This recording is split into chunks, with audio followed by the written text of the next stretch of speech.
Hay una ironía verdaderamente poética en esto de ser SRE o DevOps, ¿verdad? O sea, piénsalo un segundo. Hemos construido una civilización tecnológica que es capaz de procesar transacciones financieras globales en, no sé, milisegundos.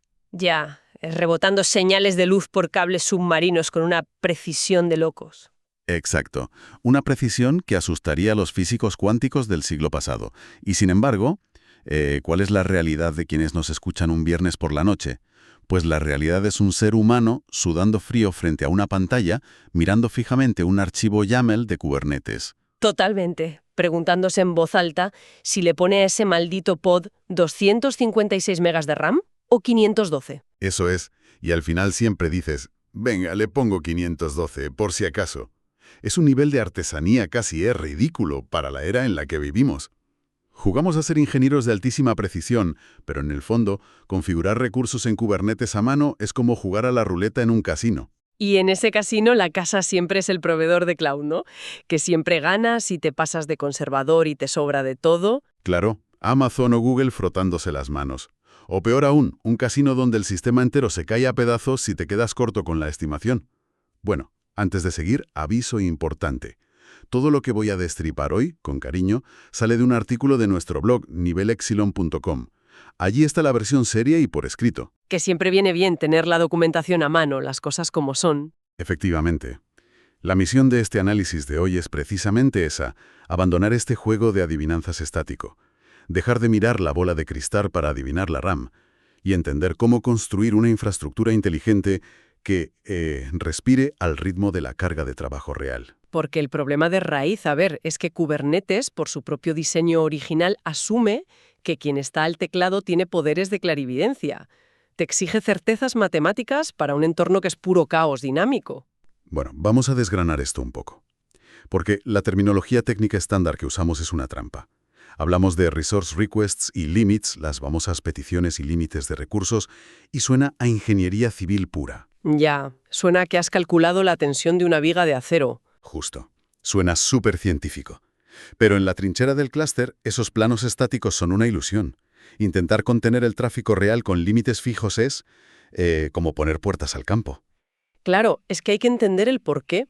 Cuando tú defines un límite en tu YAML, no le estás sugiriendo al contenedor que sea bueno y no consuma mucho. Estás configurando los cgroups, los control groups del kernel de Linux directamente.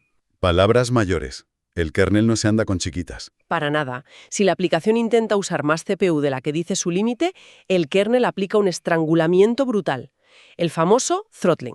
La aplicación no muere, pero se vuelve lentísima. O sea, empiezas a ver latencias en cascada y no sabes por qué. Pero claro, eso es con la CPU, que al final es un recurso comprimible. Vas más lento y ya está. Pero la memoria RAM es otra historia. ¿Vivir en ese momento o no lo tienes? Y cuando un contenedor roza esa línea roja de la memoria en su cgroup, el kernel invoca a su asesino a sueldo particular, ¿no? El OOM Killer. Exactamente. El Out of Memory Killer. El nodo físico ve peligrar su propia vida, entra en pánico y decide sacrificar al contenedor que está devorando la memoria. Sin avisar, lo aniquila. Te lo mata al instante. Y ahí tienes tu aplicación reiniciándose de golpe, perdiendo transacciones, tirando conexiones a la base de datos y devolviendo errores 500 a la cara de los usuarios. ¡Un Cristo tremendo! Y por culpa de ese terror absoluto al OOM Killer, los ingenieros reaccionan con miedo. Y el miedo en este sector significa sobreaprovisionar. Ante la duda, metes 4 GB de RAM por si acaso hay un pico. Lo cual nos lleva a la ruina financiera. Estamos pagando facturas astronómicas por recursos en la nube que literalmente no están haciendo nada.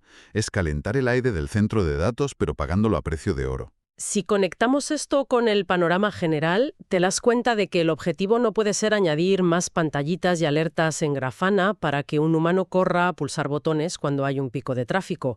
El sistema tiene que ser autorregulado. Es que fíjate, es de traca. Seamos sinceros, gestionar estos contenedores a mano, intentando que todo cuadre cuando hay picos de tráfico, es como intentar pastorear gatos en una habitación llena de punteros láser. Me encanta esa imagen, es tal cual.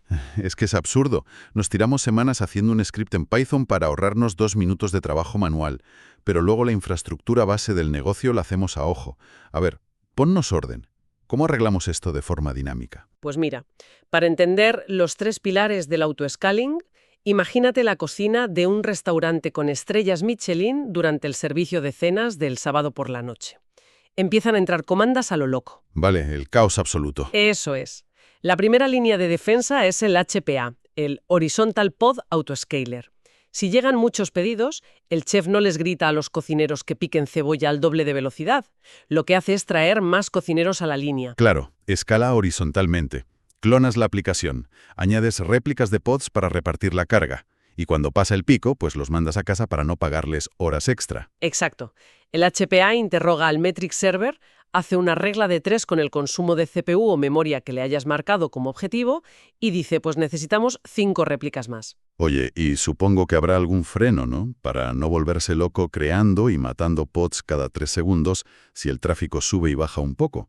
Claro, tiene ventanas de estabilización. Si el tráfico cae en picado de repente, el HPA dice, espera, vamos a darle 5 minutillos, no vaya a ser que sea un bajón momentáneo.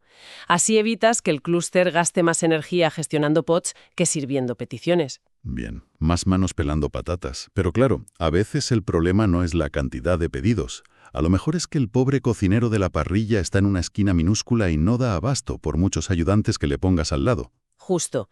Añadir otro cocinero ahí solo genera más golpes y más caos. En sistemas stateful, bases de datos o cosas así, no te sirve de nada clonar el pod. Y ahí entra nuestro segundo pilar, el VPA. El Vertical Pod Autoscaler. Ese mismo. El VPA no añade pods nuevos. Observa el consumo real y dice, este cocinero necesita una cocina más grande. Así que le ajusta los límites de CPU y memoria a ese pod en concreto. O sea, le amplía la parrilla industrial. Pero a ver, espera. Históricamente el VPA tenía una fama terrible, ¿no? Porque para darle más memoria a un pod, la única forma que tenía Kubernetes de hacerlo era matando el pod primero. Sí, el terror absoluto. Antes los cgroups eran inmutables, así que el VPA decía, te estás quedando sin memoria, no te preocupes, te asesino y te vuelvo a crear con más memoria. Una maravilla de la medicina. Matar al paciente para curarle el resfriado en pleno entorno de producción. Normal que nadie quisiera usar el VPA. Ya, pero fíjate, eso ha cambiado radicalmente. En versiones recientes de Kubernetes, creo que desde la 1.27, metieron las actualizaciones in place, en caliente. ¿En serio? ¿Ya no hay que reiniciar? Ya no. El VPA habla directamente con el motor de contenedores y le reescribe el cgroup al vuelo en el kernel. El pod de repente nota que tiene más RAM disponible y sigue trabajando tan feliz. Eso es un salto espectacular. Vale, entonces tenemos HPA multiplicando cocineros y VPA haciendo las cocinas más grandes. Pero debajo de todo eso, seguimos alquilando máquinas físicas o virtuales, ¿verdad? Efectivamente. Y ahí es donde entra el arquitecto del edificio, el tercer pilar, el CA, o Cluster Autoscaler. Porque la magia tiene un límite. Si no hay RAM física en el hierro, no hay nada que rascar. Eso es. El CA es ciego a la CPU o a la memoria de las aplicaciones. Solo mira si hay pods en estado pending, pods que no se pueden programar porque no caben físicamente en los nodos que tienes encendidos. O sea, ve que hay cocineros haciendo cola en la calle porque no caben por la puerta del restaurante. Exacto. Entonces el CA llama a Amazon o a Google y dice, enciéndeme otra máquina virtual que no cabemos. Y cuando sobran máquinas, las apaga para que no te dejes una fortuna. Suena súper elegante en la teoría. Pero un momento. Si meto más cocineros en la cocina por el HPA y al mismo tiempo el otro sistema decide empezar a hacerle la parrilla más grande al que ya estaba por el VPA, ¿no terminan pisándose las mangueras? Es una pregunta brillante. Lo fascinante de esto es que durante años en esta industria, poner HPA y VPA juntos era literalmente una receta para el desastre. Un antipatrón de manual. Es que me lo estoy imaginando. El HPA ve la CPU al 80% y dice, clona el pod. Y en ese mismo milisegundo, el VPA ve la CPU al 80% y dice, duplica su límite. Y de repente, como el límite es el doble, el uso real cae al 40% al instante. Entonces, el HPA, en su siguiente ciclo, ve un 40 y dice, falsa alarma, destruye el pod que acabo de crear. Menuda fiesta. Un bucle de inestabilidad total, la aplicación expandiéndose y contrayéndose sin sentido. Un choque de trenes matemático brutal. Sí, se le llamaba trashing bidimensional, un horror. Pero la solución ya está aquí en plataformas gestionadas como GKE de Google. Se llama MPA. Multidimensional Pod Autoscaler. El jefe de cocina maestro. Exactamente. Es un controlador que se pone por encima y orquesta a los dos. Aquí es donde la cosa se pone muy interesante. Porque entiendo que el MPA elimina esos trade-offs, ¿no? Las concesiones que siempre hacíamos. Totalmente. Lo que hace el MPA es separar dimensiones. Le dice al HPA, tú escala los pods mirando solo la CPU. Y le dice al BPA, tú escala el tamaño mirando solo la memoria RAM. Claro, al no mirar la misma métrica ya no colisionan. Puedes tener más cocineros para procesar más datos y al mismo tiempo asegurar que no se quedan sin memoria. Una jugada maestra. Es un movimiento fluido, elasticidad real en ambas dimensiones sin volverte laco. Vale. La teoría es preciosa, pero quienes nos escuchan tienen que lidiar con clústeres reales. Entonces, ¿qué significa todo esto a nivel práctico? ¿Cómo metemos este paradigma en nuestro clúster sin que nos despidan el lunes por la mañana? A ver, hay que ir con cabeza. Lo primero es separar tus aplicaciones. Para las cargas stateless, que no guardan estado. APIs, frontends, ese tipo de cosas, ¿no? Sí, lo que es de usar y tirar. Ahí empiezas con el HPA, para absorber el tráfico. Y cuando lo tengas dominado, evolucionas hacia el MPA, para ser súper eficiente con la RAM y la CPU a la vez. Los frontends son agradecidos. El problema, el marrón de verdad, son las especialidades stateful, las bases de datos relacionales, los clústeres de Elasticsearch, las colas de Kafka. Ahí no puedes clonar a lo loco. Ni de broma. Si haces eso con una base de datos, corrompes la información. Para las cargas stateful, tu mejor amigo es el VPA puro y duro. Lo usas para ajustar meticulosamente el tamaño del nodo y darle estabilidad. Ya, pero darle el control automático del tamaño a una base de datos de producción asusta mucho. Y por eso el consejo de oro.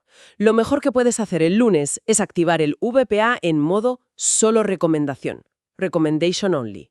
Ah, me gusta cómo suena eso. Modo espía. Literal. Es como tener a ese chef con estrellas Michelin que decíamos antes, plantado en una esquina de tu cocina, calladito. Solo observa durante una semana. Y al final te deja una notita diciendo, oye, a este pod le sobran 2 GB de RAM y a este otro le va a dar un parraque mañana porque le falta CPU. ¡Qué maravilla!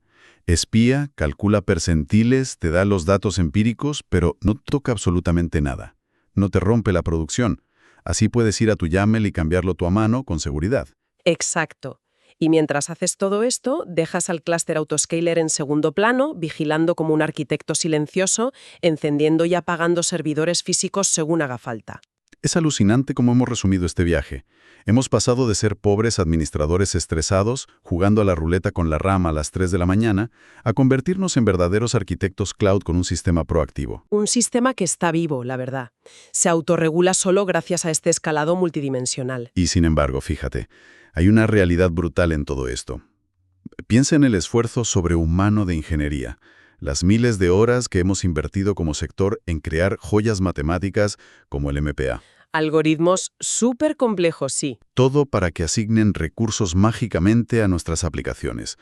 Y todo esto existe simplemente porque, en el fondo, los desarrolladores nos negamos a aceptar que nuestro código original está horriblemente optimizado desde el principio. Bueno, ahí has dado. Es que es verdad. Hacemos infraestructuras autónomas y elásticas de locos para aguantar un bucle infinito en el backend o una base de datos que no tiene ni un mísero índice. Es una ironía tremenda. Es echarle billetes de Amazon Web Services a un código mal escrito, sí. Tal cual. Y fíjate, te lanzo un pensamiento provocador a ti y a quienes nos escuchan. ¿Qué va a pasar el día en que esta infraestructura autónoma sea tan pero tan inteligente que evalúe el coste energético de mantener vivo un microservicio asquerosamente ineficiente? Uy, ya sé por dónde vas. Y decida, por sí sola, que ese código no aporta suficiente valor de negocio y lo apague directamente por el bien mayor. El algoritmo de Kubernetes borrando tu producción, para ahorrar costes. El Skynet del cloud computing. Llegará, no lo dudes. Llegará, vaya si llegará. En fin, si te has quedado con ganas de ver los comandos exactos o la teoría sin mis divagaciones, tienes el artículo completo en el blog. Enlace directo en la descripción. Pásate por nivelepsilon.com. Merece la pena echarle un ojo, de verdad. Hay mucho detalle técnico ahí. Totalmente.